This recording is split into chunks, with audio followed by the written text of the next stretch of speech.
Trophy दे दो।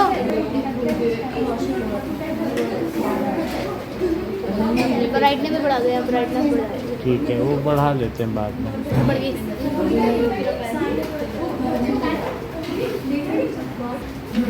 Endemic animals होते हैं। What does it mean by endemic animals? कि जो किसी पर्टिकुलर एरिया में रहते हैं या हैबिटेट में रहते हैं, उनको क्या कहते हैं? Endemic animals are those species of plants and animals which are found exclusively in a particular area. ये हमने दिखा दिया है कि नहीं? दिखा दिया कि endemic animals are those species which are exclusively living in a particular area। तो अलग अलग जगह के एंडीमिक एनिमल्स अलग अलग हैं। जैसे वो एमपी के किसी प्राणी उद्यान में गया था, बर्ड सेंचुरी में, तो वहाँ पर उसको अलग मिलेगा, और कहीं जाएगा तो अलग मिलेगा। गिर, अगर वो गिर के भी तो जंगल है कि नहीं गुजरात में, तो वहाँ अलग मिलेगा। तो यहाँ पर दिखाया गया है What does it mean by species?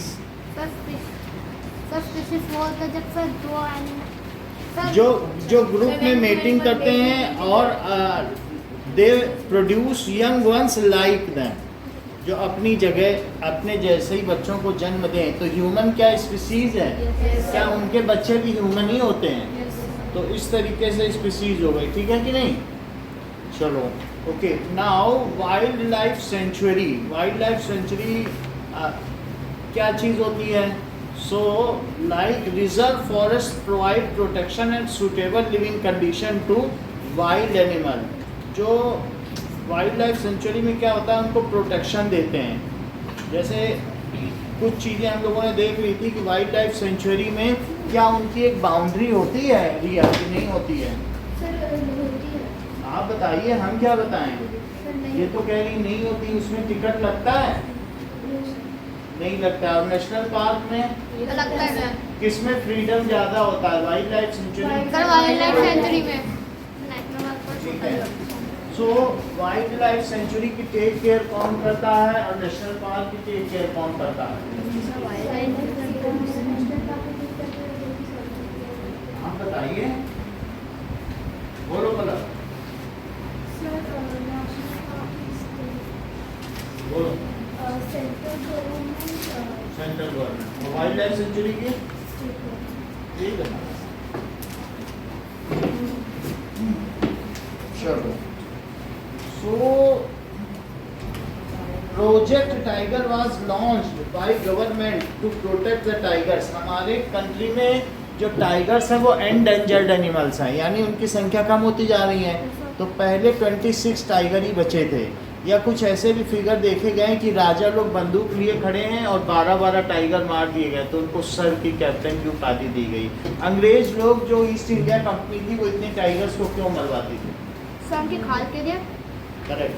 जैसा कि अनमोल ने बताया कि टाइगर के फ्री हो जाने से उस जंगल की लकड़ी से वो ट्रेन का वो पटरी बना सकते थे, इसलिए वो टाइगर को मरवाने के लिए राजा लोगों को ये बोलती थी, प्रमोट करती थी कि तुम जितने टाइगर को मारोगे हम तुम्हें सर और कैप्टन की उपाधि देंगे। और फिर जब वो जंगल टाइगर से फ्री हो जाता था तो आसानी से कॉन्ट्रैक्टर्स लकड़ी काट सकते थे कि नहीं, तो इसलिए वो ऐसा करते थे। लकड़ी के बैटन से फिर रेलवे ट्रैक बनते थे और यहाँ से सामान पोर्ट पहुँचता था, पोर्ट से लद के कहाँ चला जाता था? इंग्लैंड। तो इस तरीके से इंडिया में कुछ रेलवे ट्रैक बनाए गए थे शुरू में। तो मुंबई से थाने तक का पहला रेलवे ट्रैक जो बना था 1865 में, वो अंग्रेजों द्वारा ही बनाया गया। ठीक है, 60 किलोमीटर का था। That is 1865। अब जरा देखें कि प्रोजेक्ट टाइगर क्यों लॉन्च किया गया था? क्योंकि उनको बचाना था, इसलिए प्रोजेक्ट टाइगर लॉन्च किया गया था। यू कैन सी टाइगर को कुछ लोग इसलिए भी मार देते थे ना, उसकी खाल के लिए। खाल के लिए उतना उस समय नहीं था। खाल तो ठीक है, तुम ले जाओ, जहाँ ले जाना टाइगर को, लेकिन मारते थे तो किस लिए मारते थे? सर और कैप्टन की। सो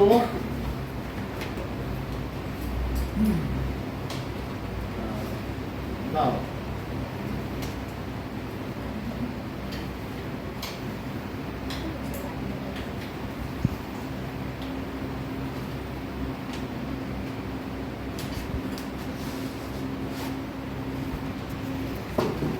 तो प्रोजेक्ट टाइगर शुरू किया गया। और ये कूनो नेशनल पार्क जो एमपी में है, वहाँ पर भी साउथ अफ्रीका से जो टाइगर लाए गए थे, ये वो मर गए। ड्रीम प्रोजेक्ट था, लेकिन उसमें से बहुत सारे मर गए 70%, फिर क्योंकि उनके उनको यहाँ का हैबिटेट सूट नहीं किया। उनके बच्चे भी हुए थे, बट कोई भी सर्वाइव नहीं कर पाया। अब हम उनके साथ साथ तो कोई जा नहीं सकता है, उनको फ्रीली छोड़ दिया गया है, बट क्लाइमेटिक कंडीशन ऐसी है, अबंडेंट ऑफ डियर है, बट वो यहाँ सर्वाइव ही नहीं कर पा रहे। सो इसके अलावा क्या दिखाया गया है? Animals whose numbers are diminishing to a level that might face extinction. Extinction यानी ऐसी कोई चीज़ जो पहले होती हो और अब नहीं हो, उसे एक्सटिंक्शन कहते हैं। क्या डायनासोर एक एक्सटिंक्टेड स्पीसीज है? जो पहले कभी हो और अब ना हो तो वो एक्सटिंक्ट हो जाते हैं, फिर वो फिर से नहीं आ पाएगा। लेकिन अभी हम टाइगर को बचा सकते हैं। तो ऐसी चीज़ which is at the verge of extinction, so those animals which are very few in number, and if they are not cared of, if proper care is not taken or proper protection is not given to him, if some laws are not made to protect them, then they will be extinct soon in future. तो ऐसी species को क्या कहेंगे? बोलो। endangered, endangered. और endemic का मतलब होता है, जैसे आपने उस दिन बताया कि सिक्किम में पाया जाता है, तो वो रेड पांडा, तो वो एंडीमिक है, जो कहीं एक जगह पाया जाए उसे। जैसे याक कहाँ पाई जाती है? श्रीनगर कश्मीर में, बर्फीले इलाकों में, तो वो एंडीमिक स्पीसीज है। So let us write down endangered animals.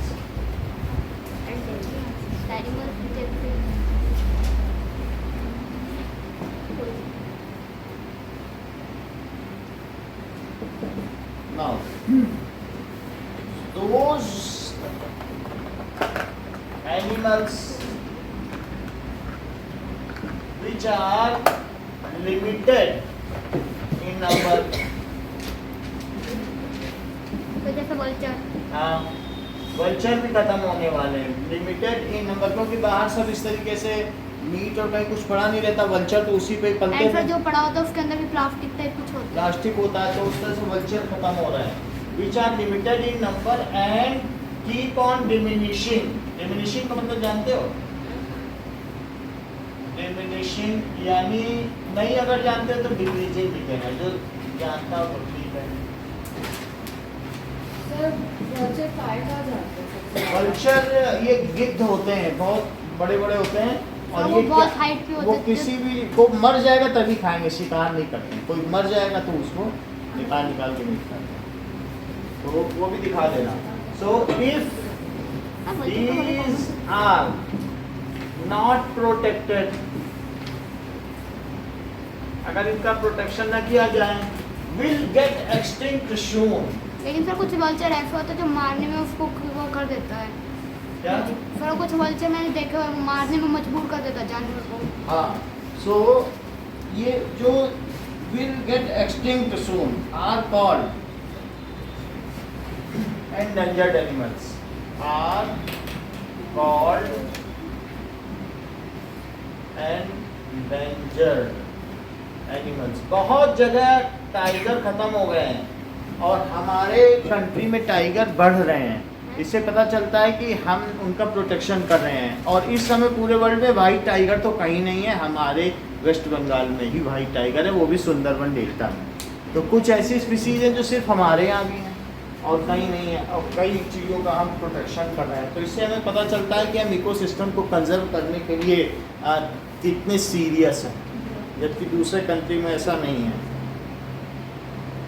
They are only doing some meetings, जो इन्वायरमेंटल और समिट होता है वो करती तो हैं, लेकिन उसके लिए वो कुछ नहीं करती हैं।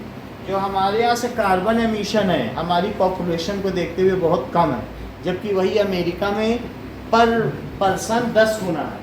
अगर वो एक बर्गर खाएंगे तो वो रैपर में होगा, फिर दूसरे रैपर में होगा, फिर तीसरे रैपर में होगा, फिर पॉलीथीन में होगा, और हमको हाथ में भी पकड़ा दे तो हम खा लेंगे। तो हम एक्स्ट्रा चीज़ें नहीं वेस्ट करते। मतलब हमारे यहाँ दूसरे देशों से तो चल के आ गया है, बट हम लोग किसी चीज़ की पैकिंग में ज़्यादा पैसे नहीं बर्बाद करते। ये बात आपने देखा है कि नहीं? तो इससे waste we produce less waste and we also believe in recycling. हम किसी चीज़ को फेंकने से पहले सोचते हैं कि इसको रीयूज़ कर लिया जाए, और फिर भी बच जाता है तो रिसाइकिल के लिए बेच देते हैं for some bucks of money. तो इसकी वजह से हमारे यहाँ वेस्ट प्रोड्यूस नहीं होता है। Even we are using the furniture और एनीथिंग अप टू इट्स जो last possibility, however the other country people keep on changing. तो उनके घर में जो फर्नीचर होता है उसको डिस्पोज करने के लिए म्यूनिसिपल कॉर्पोरेशन आते हैं, उनको पैसा देना पड़ता है, ये फर्नीचर ले जाओ। वो बिकता नहीं है क्योंकि कोई लेगा ही नहीं पुराना फर्नीचर, तो दिखने में बिल्कुल नया नया है, फिर वो म्यूनिसिपल कॉर्पोरेशन कहेगी कि हमको 10,000 दो तब तुम्हारा फर्नीचर उठाएंगे, तुम घर के नीचे भी नहीं रख सकते।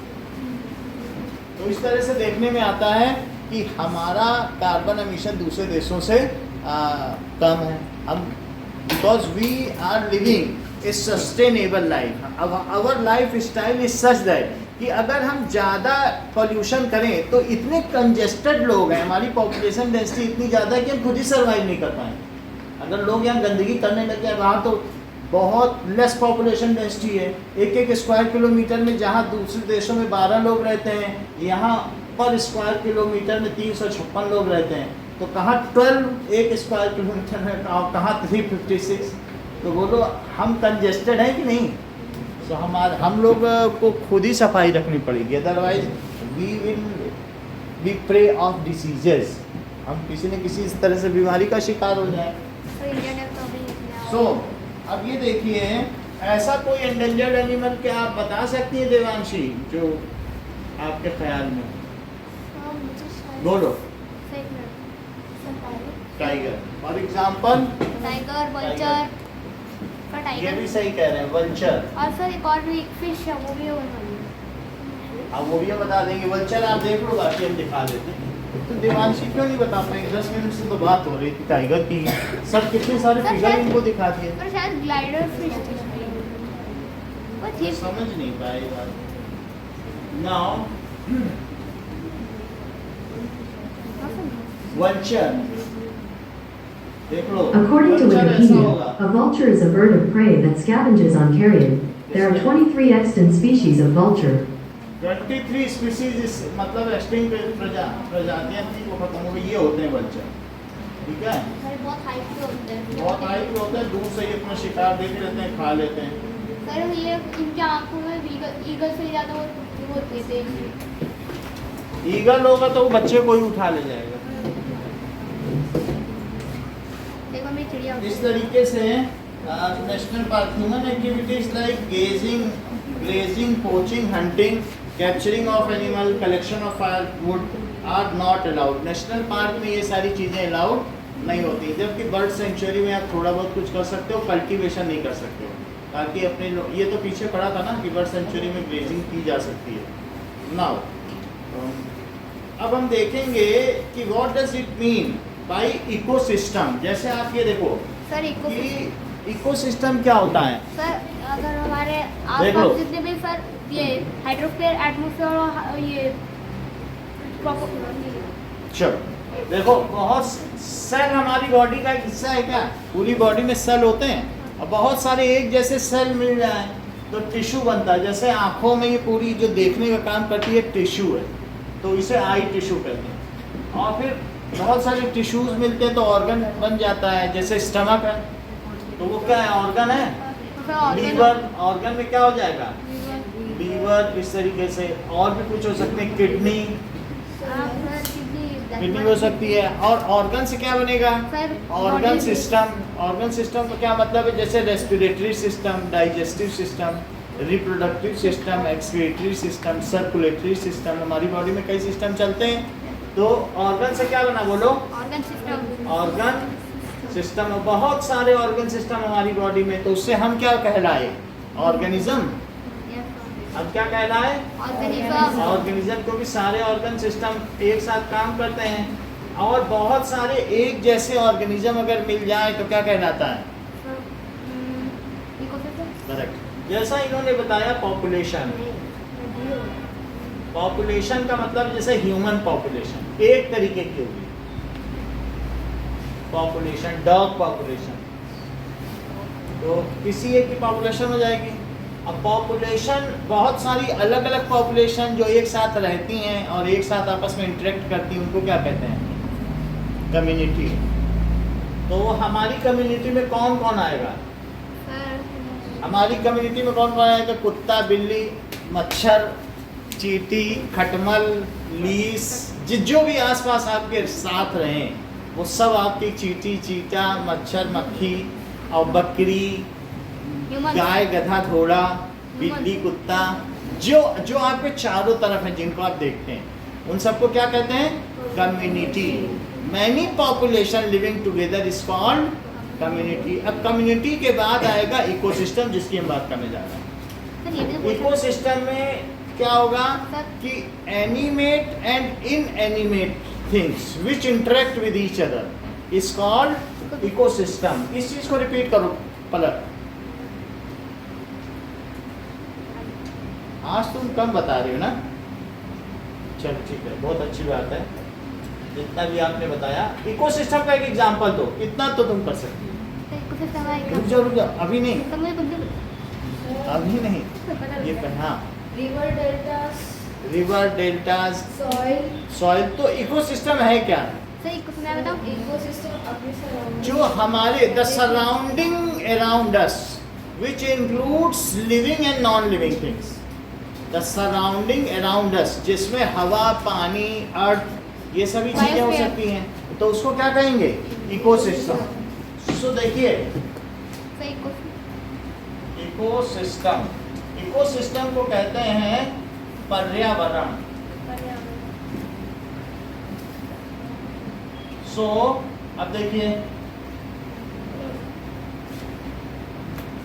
The surrounding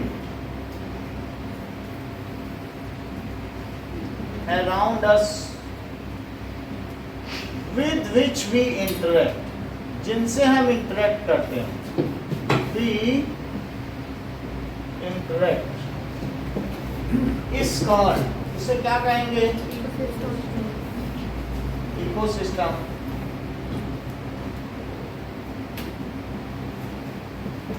it includes, Palak sentence complete करो। बहुत अच्छा, आप लोग कितने तेज हो। Living and non living organism, जिनसे हम इंटरेक्ट करें उसे इकोसिस्टम कहेंगे। इकोसिस्टम दो तरीके के होते हैं देवांशी, वो कौन से दो तरीके के हैं? बोलो। इकोसिस्टम्स आर टू टाइप्स, एक है नेचुरल इकोसिस्टम और एक है ह्यूमन मेड इकोसिस्टम। नेचुरल और एक है man made. Man made. Nikhil, natural ecosystem का कोई एग्जांपल? जैसे फॉरेस्ट, फॉरेस्ट को चारों तरफ से बंद कर दो तब भी उसके जानवर अपने अंदर ही इंडिपेंडेंटली रह सकते हैं। ऐसे रिवर, रिवर में क्या है, आराम से सब कुछ हो सकता है। फ्लोरा एंड फौना, नहीं वो सब तो अलग बात है। आप बताओ मैन मेड में? सर रोड्स, बिल्डिंग्स, बोलो। इंडस्ट्रीज, एक्वेरियम, वो बताइए। एक्वेरियम मतलब ऐसा या गार्डन, गार्डन है इसमें क्या है कि चीज़ें हैं, बहुत सारे अर्थवर्म भी है, सब कुछ है, लेकिन अगर आप उसमें कुछ छेड़छाड़ नहीं करोगे, बंद कर दो ताला, तो सब सूख साख जाएगा। जबकि फॉरेस्ट हरा भरा रहेगा और गार्डन कैसा हो जाएगा? सूख जाएगा। फार्म हाउस, जो फार्म है या कल्टीवेटेड फील्ड, वो उसमें भी बहुत सारे रैबिट हैं, अर्थवर्म है, लेकिन उसकी केयर करनी पड़ती कि नहीं? एक्वेरियम का पानी बदलना पड़ता है, नदी का पानी बदलने जाती हो कभी? तो मैन मेड इकोसिस्टम डेडिकेट होते हैं, और जबकि नेचुरल इकोसिस्टम अपने आप ही चलते रहते हैं। तो जैसे नेचुरल इकोसिस्टम में ओशन आ सकता है, यस सर, रिवर्स, ओशन और माउंटेन आ सकता है, यस सर, क्योंकि माउंटेन में भी ऐसे बहुत सारे लोग हैं जो सर फॉरेस्ट। और ये जैसे हो गया मैन मेड इकोसिस्टम में कि एक्वेरियम, एक्वेरियम नेशनल पार्क में एक तरीके से जंगली था, बस हमने उसको ज़्यादा छेड़ा नहीं। जू ठीक है, नेशनल पार्क वहाँ लिखो। नेशनल पार्क में हमने कुछ छेड़ा ही नहीं, थोड़ी बहुत अनुमति दी तो जानवर अपने आप रहेंगे, आपको उनको देख रेख की जरूरत नहीं, वो खुद ही खाना देंगे। और जू में तो आपको खाना डालना पड़ेगा, मीट ला के। तो वो कैसा सिस्टम है? जू इसमें आ जाएगा, और नेशनल पार्क इसमें आ जाएगा। वाइल्ड लाइफ सेंचुरी किस में आएगी? पर उसमें natural national park wild life, sir manmade में ये बर्ड्स का पिंजरा वो सब भी मैन मेड होगा, मतलब थोड़ा बहुत उसमें बड़ा होना चाहिए, इतना कुछ उसमें और भी चीजें हों तो ठीक है। जू भी आ गया, ठीक है, एक्वेरियम आ गया, गार्डन हो गया, गार्डन फील्ड ठीक एग्रीकल्चर है, ये फार्म, ये सब हो गया इकोसिस्टम। बर्ड्स का पिंजरा। अब जरा देखो, सो ecosystem has plants, animals and micro organism.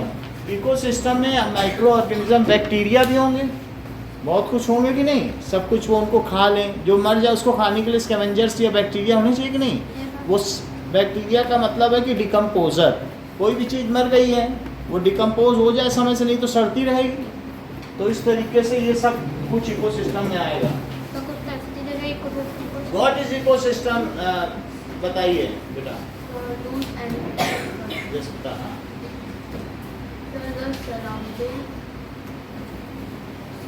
Surrounding area कोई बात नहीं, आप सेल से हमें इकोसिस्टम तक बताओ सारा, थोड़ा सा पता चलेगा।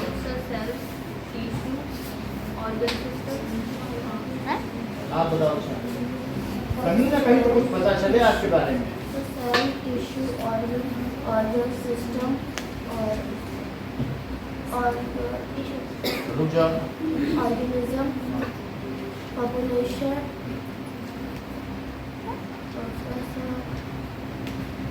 कम्युनिटी, कम्युनिटी और इकोसिस्टम को डिफाइन करो। The surrounding around Earth with which we interact is called ecosystem. It includes non-living and living organisms. Naturally कोई सिस्टम के 4 एग्जांपल बताओ। Sir wild life century, national park, ocean, endangered species क्या होती है?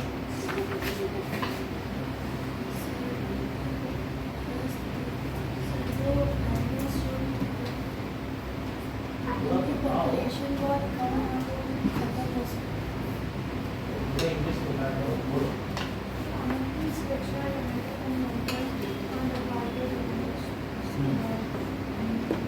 They are at the verge of extinction. For example, endangered species क्या होती हैं?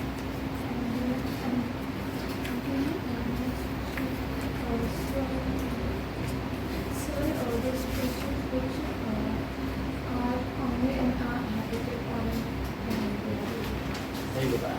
चलो अब हम बात करते हैं कि मान लीजिए हमारे एक इकोसिस्टम में 3 लोग हैं, जैसे ग्रास है, ग्रास को डियर खाता है और डियर को क्या खाता है? टाइगर। लॉयन। अगर मान लीजिए लॉयन को हटा दिया जाए तो क्या होगा? Sir tiger. Sir, deer के मात्रा बहुत ज़्यादा बढ़ रही है. फिर क्या होगा? सर डियर, सर रुक डियर जाओ। आ गए। हाँ बोलो। सर डियर आ गए। Grass खत्म हो गई. ग्रास खा जाएंगे सारी, और सारी घास खा जाएंगे, वो जमीन से उगने वाली भी खा जाएंगे तो जमीन बंजर हो जाएगी। इसमें ये इकोसिस्टम है, एक को भी हटाओगे तो सब खत्म। तो बोलो लाइन के हट जाने से क्या डियर बढ़ जाएंगे? Yes sir. और सारे वो सारे मिलके घास खा जाएंगे और नई घास नहीं उगेगी तो क्या डियर भी खत्म हो जाएंगे? भाई मान लो बहुत सारे डियर हो जाएं और वो सारी घास खा लें, उगते ही खा लें, तो फिर उनके लिए घास सूख पाएगी? वो भूखे मर जाएंगे। अब डियर खत्म हो जाए तो क्या होगा? सर डियर खत्म हो जाएगा ना सर। मान लो प्लांट को छोड़ो। हाँ सर। अब सर डियर, सर डियर खत्म हो, अरे हाँ रुकिए। सर डियर खत्म हो जाएगा ना तो सर लायन जो है उनको खाने के लिए नहीं मिलेगा, वो मर जाएगा। ऊपर से ग्लास जो होगी वो और बढ़ती जाएगी और उसी पे गिर जाएगी और न्यू ग्रोथ नहीं हो पाएगी, तो घास सूख और जाएगी, सर वो खाने लायक डियर नहीं एक, रहेगी। सर डियर एक जानवर है, लेकिन डियर के ना होने से 5 जानवर मर सकते हैं। जो लॉयन हो गया, टाइगर होगा और अगेरा हो गया। बहुत बड़ी बात। अब अगर ग्रास ना हो तो क्या हो बताओ? सर ग्रास नहीं होगा ना, सर डियर नहीं होगा और लायन भी नहीं होगा। सर मैं बता, हाँ। सर ग्रास नहीं होगा तो सर डियर और जो भी ग्रास खाने वाले एनिमल्स होंगे वो नहीं होगा। उनके पीछे पीछे फिर वो जो उनको खाने वाले होंगे, सर ग्रास की वजह से डियर मर जाएगा, डियर की वजह से लायन मर जाएगा, और हाँ। उन दोनों के ये ग्रास नहीं होगा सर हमारे ह्यूमंस की भी डेथ हो सकती है। अच्छा इतनी बात हो गई, समझ में आ गई? जैसे चाइना के प्रेसिडेंट माओ थे, उन्होंने देखा कि एक गौरैया, छोटा पक्षी देखा है तो गौरैया देखा है, तो ये करीब करीब 1950 की बात है। तो उन्होंने देखा कि गौरैया पेड़ के पास बैठी है और कुछ दाने चुग रही है। उन्होंने कहा ये सारे दाने हमारे खा जाती है, हम क्या करेंगे, सब लोग चलो गौरैया मारो, 1 किलो गौरैया के 60 रुपए मिलेंगे, 1 किलो गौरैया। तो उसने सब सैनिकों को लगा दिया, लोग भी खूब गौरैया मारने लगे, हंटिंग, और पूरी गौरैया चाइना से खत्म। गौरैया था ना स्पैरो, तो जब वो मर गई, छोटा छोटी चिड़िया। अब उसके बाद जानते हो क्या हुआ, गौरैया थोड़े दाने खाती थी लेकिन इंसेक्ट ज़्यादा खाती थी, तो उन इंसेक्ट्स ने उनकी फसलों को खाना शुरू कर दिया, पूरी फसल खा डाली इंसेक्ट ने। इकोसिस्टम का एक जानवर इंपॉर्टेंट है, तो सारी फसल खा डाली और 3 करोड़ चाइनीज मर गए, और 3 करोड़ मर गए। और फिर जो बचे थे, तो माओ ने कहा ऐसा करो जहाँ जो मिले खाओ, चूहे के बिल में हाथ डालो, चूहा खाओ, सांप मिले सांप खाओ, जिंदा रहना है। और तब से आज चाइनीज की आदत हो गई है कि उनको कहीं भी कुछ मिलता है, उनको अब एक बार आदत डाल दी गई, भाई जो मर रहा है उसको क्या आदेश दिया गया, पकड़ के हाथ में सीधा खा लो, पकाओ भी मत। तो चाइनीज, फिर वो गौरैया वाली कहानी थी, आज भी चाइनीज नोट में माओ की ही तस्वीर रहती है। तो आप समझ गए ना कि किसी एक को हटा देने। अगर आप सोचते हो कि मच्छर हट जाए तो क्या इकोसिस्टम पे प्रभाव पड़ेगा, पड़ सकता है, हमें नहीं पता, लेकिन कहीं ना कहीं वो इस पूरे इकोसिस्टम का हिस्सा है। हाँ पर मेंढक उन्हें खा जाते हैं। तो इस तरीके से ये चीज़ होती है, तो कुछ ना कुछ इकोसिस्टम में गड़बड़ हो सकती है। समझ में आ गई बात कि नहीं? So every animal is important in ecosystem. If any element is remove then ecosystem will be at state, ये खतरे में आ जाएगा। तो मुझे लगता है एक एनिमल को छोड़ के, नहीं एक इंसेक्ट को छोड़ के सारे वो फंगस शायद। ये बिल्कुल ठीक कह रहे सर हैं। हैमर हेड वॉर्म को छोड़ के, क्योंकि सर वो अर्थवॉर्म को मार डालते हैं, इससे इकोसिस्टम खराब हो हाँ, जाता है। आप लोग थोड़ी देर अनमोल के साथ बैठा करो, थोड़ा सा, क्योंकि बहुत बड़ी बात इन्होंने बोली, लॉइन के मरने से इंसान खतरे में आ जाएगा। लोग कहते हैं कि लॉइन होगा तो इंसान खतरे में आएगा। इनका व्यू कितना वाइडर है, हम लोग नहीं समझ पाएंगे, अगर बैठोगे तभी समझ पाएंगे। रेड डेटा बुक,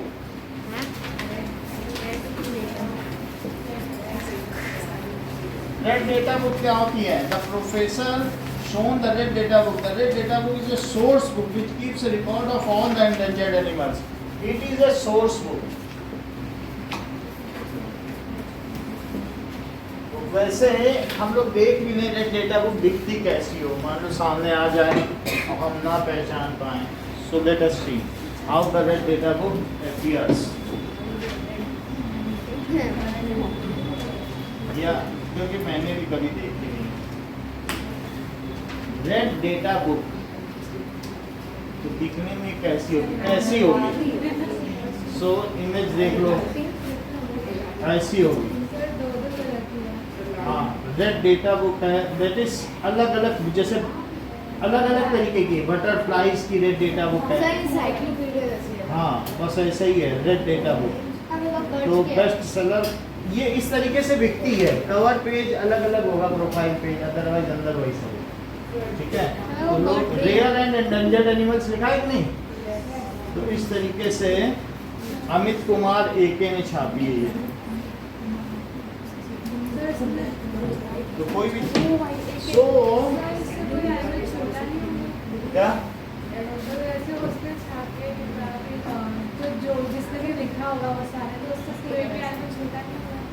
एक ही चीज मुझे लगता है छापी होगी, थोड़ा पढ़ने से पता चलेगा रेड डेटा बुक क्या है, इसको देख लें। तो रेड डेटा बुक क्या चीज हो सकती है, ये देखो, बस इसमें यही चीज है कि it is providing detailed information. ये सिर्फ हमें एक डिटेल्ड इंफॉर्मेशन देती है किसी भी चीज के बारे में, ठीक है। रेड डेटा बुक यही काम करती है। So it is a source book जो हमें क्या बताती है, which keeps a record of all the endangered animals, which keeps a record of endangered animals.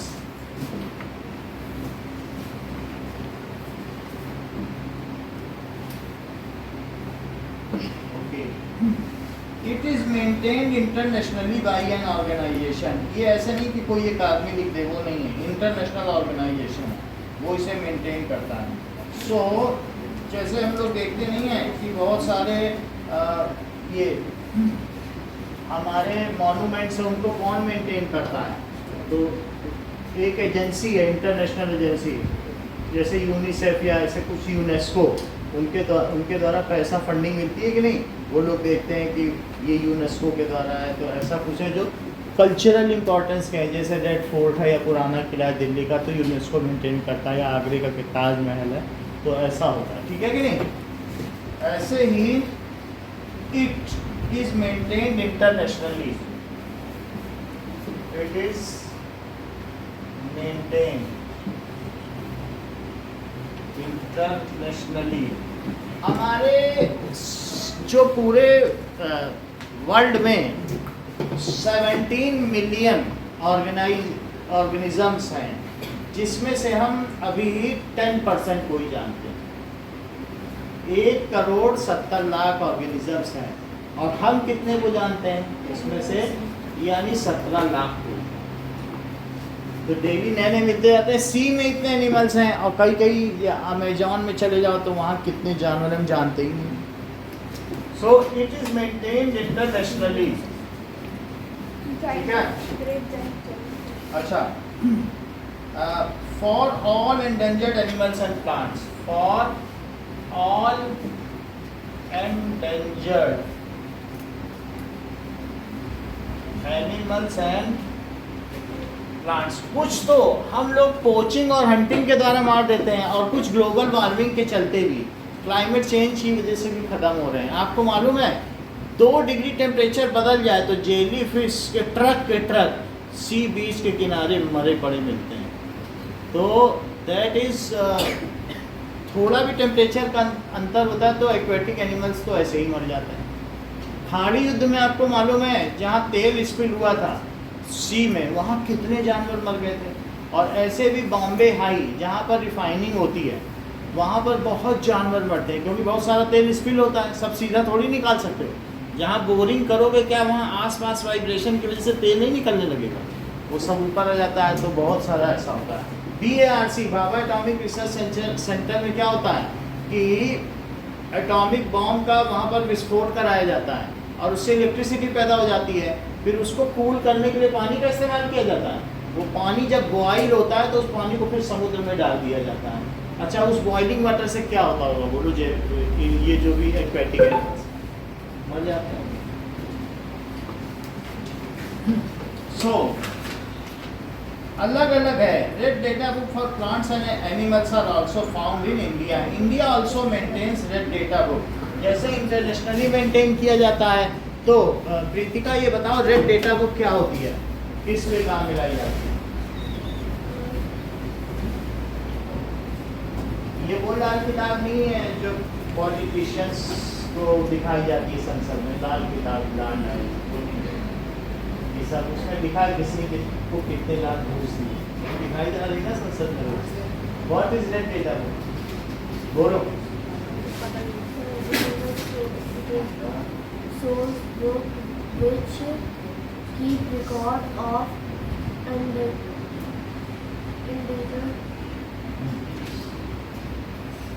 Species, endangered species. 2 endangered species के नाम बताओ। और स्नेक नहीं, वल्चर हो सकता है। स्पीसीज क्या होती है? Those animals which two से नहीं, unhuman species, those animals which mate with each other and produce young ones like them. Ecosystem क्या होता है? The ecosystem is surrounded around us with that we interact. It includes living and non-living. Red data book क्या है? The source of book records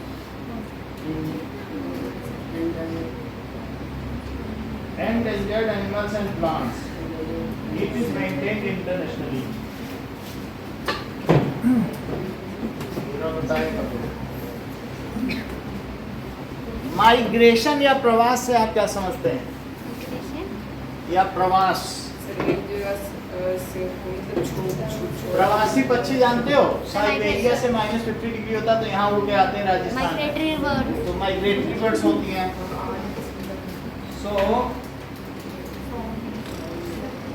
migration, the excursion party that enters deeper into the forest. तो ये जो party इनकी गई थी बूझो और इनकी दोनों की, तो और इनके प्रोफेसर अहमद थे, 2 लोग थे। तो ये एक्सकर्शन है पूरे भारत की, ये शुरू से जब से आप 3rd में हो तब से अभी तक उनकी एक्सकर्शन पार्टी चली थी। वो कौन कौन 2 लोग हैं? माधव जी भी उनके साथ हैं, पहेली और बूझो। 3rd से ही पहेली और बूझे हैं, उनके टीचर हैं अहमद सर हैं, और ये आगे 12वीं तक चलते हैं। इनकी इतनी लंबी एक्सकर्शन पार्टी, मतलब अनमोल की तरह, पूरी दुनिया के जैसे इनको पता है ना वैसे ही। तो they sit near Tawa reservoir to relax for some time. पहेली observed some of the birds. तो उन्होंने तावा रिजर्वायर, पानी का बहुत बड़ा जो होता है भंडार, उसको रिजर्वायर कहते हैं। तो पहेली ने देखा यहाँ तो कुछ ऐसे पक्षी हैं जो हमारे देश में पाए ही नहीं जाते हैं। तो उसने कहा ये कहाँ से आ गए? तब अहमद प्रोफेसर ने बताया कि ये माइग्रेटरी बर्ड्स हैं जो साइबेरिया से उड़ के आए हैं। 2 महीने बाद जब उनके यहाँ टेम्परेचर ठीक हो जाएगा तो 3000 किलोमीटर उड़ के फिर से अपने देश चले जाएंगे। हैं? बाहर यहाँ नहीं रहते हैं, फिर अपने देश चले जाएंगे। सिर्फ वातावरण वहाँ एडवर्स क्लाइमेट है तो यहाँ आ गए, 2 महीने यहाँ रहे फिर चले गए, और वो कभी रास्ता नहीं भूलते। सो उन्होंने देखा कि these are migratory birds, these birds have flown here. सो अब जैसे आप ये देख लो, बहुत अच्छे अच्छे बर्ड्स होंगे हमारे यहाँ भी आते हैं। So let us see them. तो किंगफिशर भी तो एक माइग्रेटरी बर्ड्स, सही कह रहे हो। According to World Migratory Bird Day, migratory birds fly hundreds and thousands of kilometers to find the best ecological conditions and habitats for feeding, breeding and raising their young. When conditions at breeding sites become unfavorable, it is time to fly to regions where conditions are better. फिर वो यहाँ अपने प्रजनन करते हैं, अपनी संख्या बढ़ाते हैं और फिर चले जाते हैं। ये 14 माइग्रेटरी बर्ड्स अलग अलग ये दिखाई जा रही हैं। तो कभी क्रेन हो गया है, कौन से हो गए, ये देखो। तो ये these are the migratory birds, अलग अलग हैं। तो ये देखो ऐसी, तो उनकी लिस्ट है कि कौन कौन सी है, बट ये आपको दिख जाएंगी। ये देखो, माइग्रेटरी बर्ड है ना। तो these are the migratory birds. Okay, अलग अलग तरीके की हैं और बहुत दूर दूर से आती हैं। ये देखो, ऐसा आपको कमी देखने को मिलेगा, अचानक आ जाती हैं। हाँ, फ्लेमिंगो। सो माइग्रेटरी बर्ड्स फ्लाई। सो ये क्या करती है? These birds have phloem here from very parts of. So migratory birds, तो माइग्रेटरी बर्ड डे भी आता है क्या? Fly every year, fly to far away area, to far away area, बहुत दूर चली जाती हैं, इवन क्रॉस कंट्री चली जाती हैं without visa. far away area every year चली जाती हैं। ऐसा क्यों करती हैं? ड्यूरिंग ए पर्टिकुलर टाइम और ड्यूरिंग अ पर्टिकुलर टाइम। कोई भी झील होगी, उनके स्वागत के लिए वहाँ की गवर्नमेंट उस पानी की सफाई करवाती है, और फिर उस समय ही सबसे ज़्यादा टिकट भी बिकती हैं माइग्रेटरी बर्ड्स को देखने के लिए। वो उनके स्वागत की तैयारी की जाती, कोई परेशानी ना हो, वो आती रहे। सो ठीक है, और वो क्या करती हैं? Because of climate change, because of climate change, कभी कभी अगर हॉट हो जाए कहीं पर, जैसे यूरोप में 50 डिग्री हो गया, तो ठंडे में भी चली जा सकती है। तो इनका माइग्रेशन होता रहता है। They fly for laying eggs as the weather in their natural habitat becomes very cold and inhospitable. इन्होंने साइबेरिया की बात की है कि अगर उनके यहाँ बहुत कोल्ड है तो फिर वो क्या करेंगे, वो अपने में प्रोलिफरेट नहीं कर पाएंगी, यानी रिप्रोड्यूस नहीं कर पाएंगे। सो इसके लिए वे क्या करती हैं, वे ऐसे एटमॉस्फेयर, ऐसी कंडीशन में जाएंगी, क्लाइमेट में जहाँ अच्छा कंडीशन हो, फिर अपने बच्चे लेके वापस अपने घर चली जाती हैं। सर हाथ में पकड़ के लाइए क्या? सो दे कम, वो क्यों आती हैं? सर अपने दे कम, ठीक है, अपने आपको बचाने के लिए। टू ले एग, अंडे देती हैं, और फिर as weather in their climate, जो उनका अपना नेटिव क्लाइमेट है, is very cold, as they come here to lay eggs,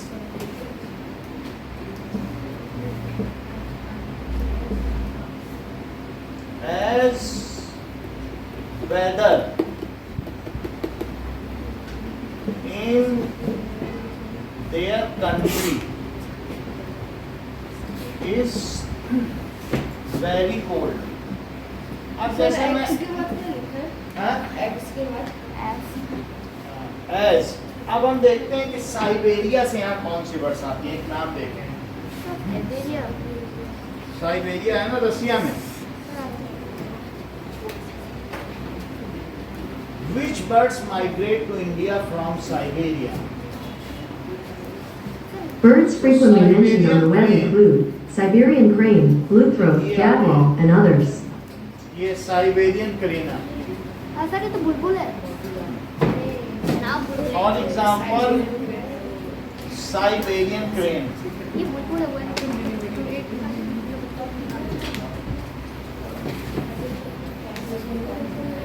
Migrate from Siberia to Rajasthan.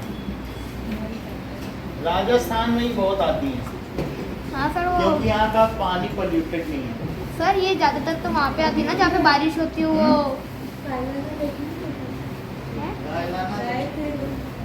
Sir ये ज़्यादातर वहाँ पे आती है ना जहाँ पे बारिश हो चुकी होती है। क्योंकि यहाँ की मिट्टी रेतीली है, अगर ये जो मिट्टी है वो पानी में नीचे बैठ जाती है, तो इस तरीके से पानी ठीक ही ठाक है।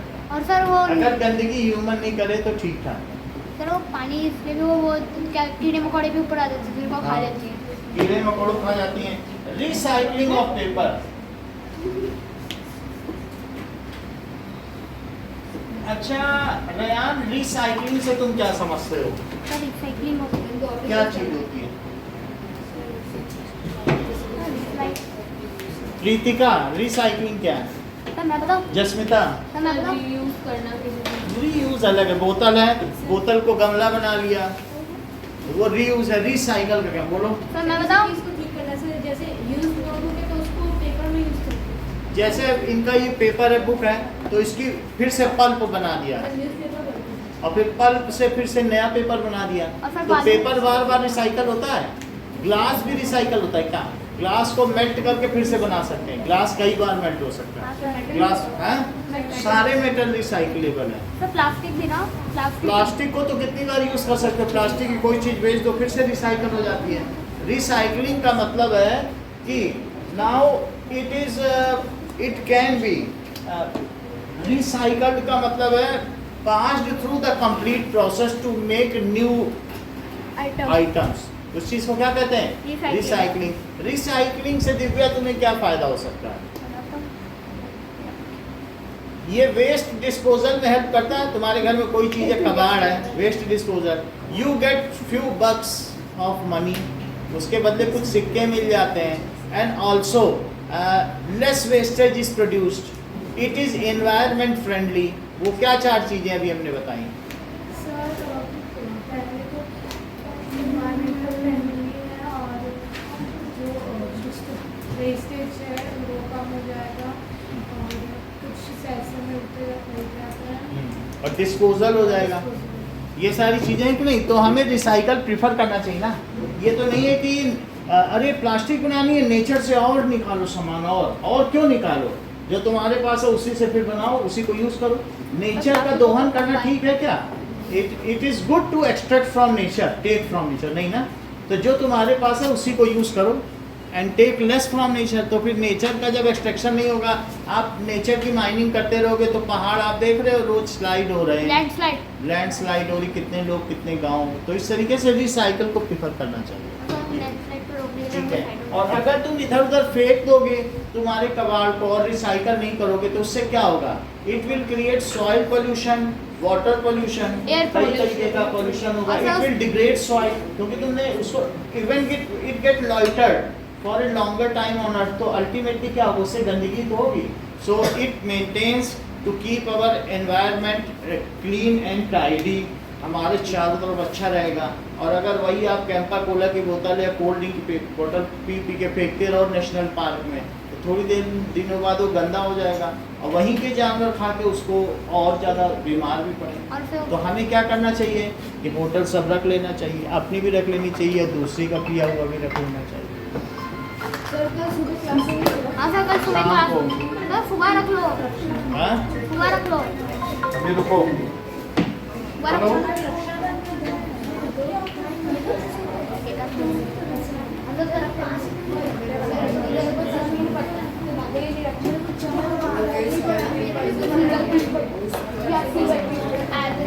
फिर से करो, दो बार नहीं करो।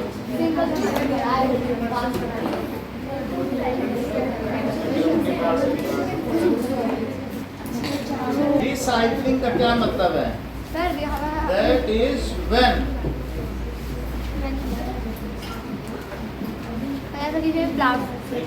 some materials like plastic, glass, paper, metal,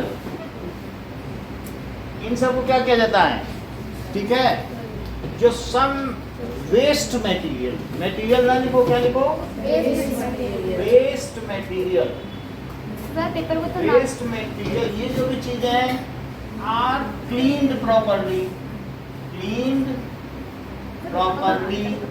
and then processed to make new items, उनकी क्या की जाएगी, प्रोसेसिंग की जाएगी कि नहीं, and processed to make new items.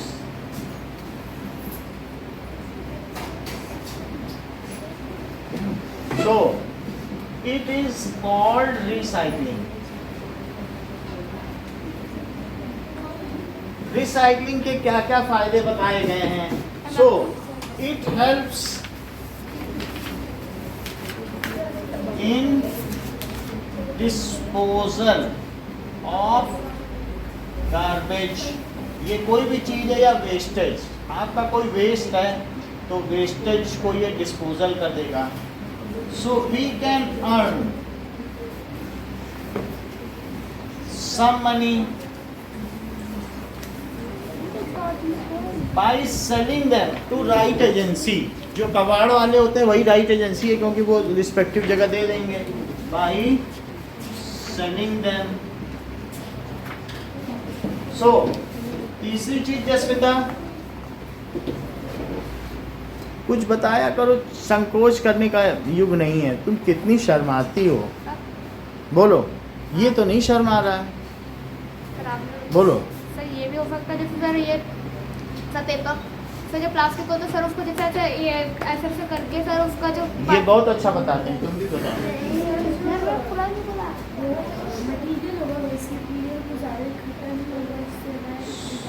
हाँ, so it keeps our environment friendly job. It saves our environment. और क्या होगा? And creates less pollution, no pollution. इससे क्या होगा? पोल्यूशन नहीं होगा। नहीं होगा। Saves our environment. इतना काम होता है, तो रिसाइकलिंग हमें करनी चाहिए। बात समझ में आ गई कि नहीं? इतना ही रखो। और वही किसी चीज़ को जला देता सर पॉल्यूशन नहीं होता, लेकिन सर प्लास्टिक संस्कृत की रखेंगे बस। ये अभी कहाँ तक आएगा इसमें बताओ। सर 7 चैप्टर तक। 7 और भी कोई आने वाला है?